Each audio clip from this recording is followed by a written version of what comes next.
I think that we had very good conversation with President Trump. Very good. And it really was the best one, maybe the best one will be in the future.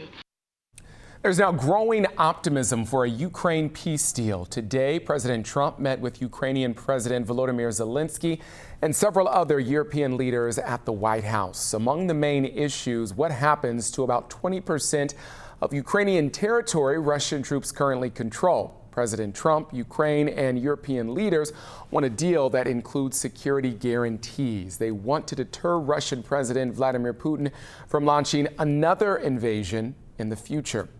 Today's meeting comes just days after President Trump met with Russia's President Vladimir Putin in Alaska. And tonight, Local 12's Chris Arnold talked with local Ukrainians about how they are feeling about these summits in recent days. All right, Chris, so what are they telling you?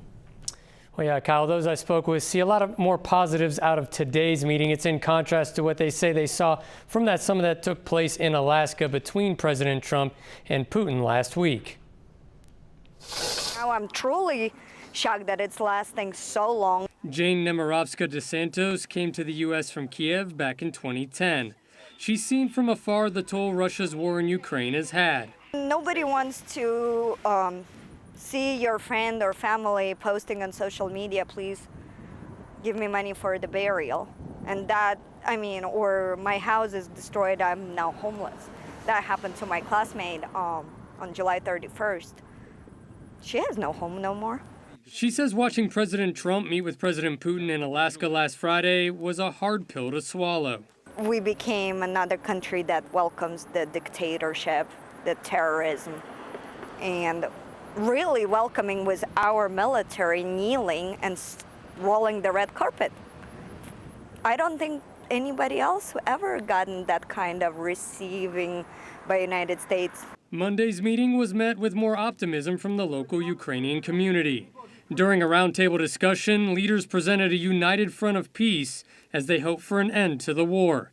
President Zelensky and European allies stressed the need for security guarantees and a peace deal to keep Russia from invading Ukraine in the future. The peace for Ukraine means that it's happened today, tomorrow, and 10 years later, not like in 2 years that Russia decides that they change their mind. A possible ceasefire was also discussed, with President Trump seemingly ruling that idea out, instead pushing for a route to permanently end the war now. Natalie Penchuk is a third-generation Ukrainian. The idea of a ceasefire is, of course, very alluring, right? But Mr. Putin has never really promised, or if he promised he would do it, he doesn't do it. The only way this war can be resolved is if Mr. Putin decides to withdraw from the Ukrainian territory. Well, President Trump has pushed for a meeting between Zelensky and Putin, followed by a trilateral meeting with the two leaders and himself. Kyle.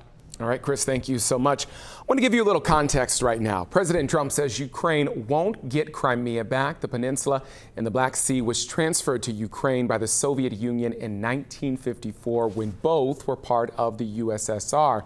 When the Soviet Union collapsed, Ukraine got it. Under Putin, Russia illegally annexed Crimea. That was back in 2014. It is strategically important to both Russia and Ukraine for its naval bases and beaches.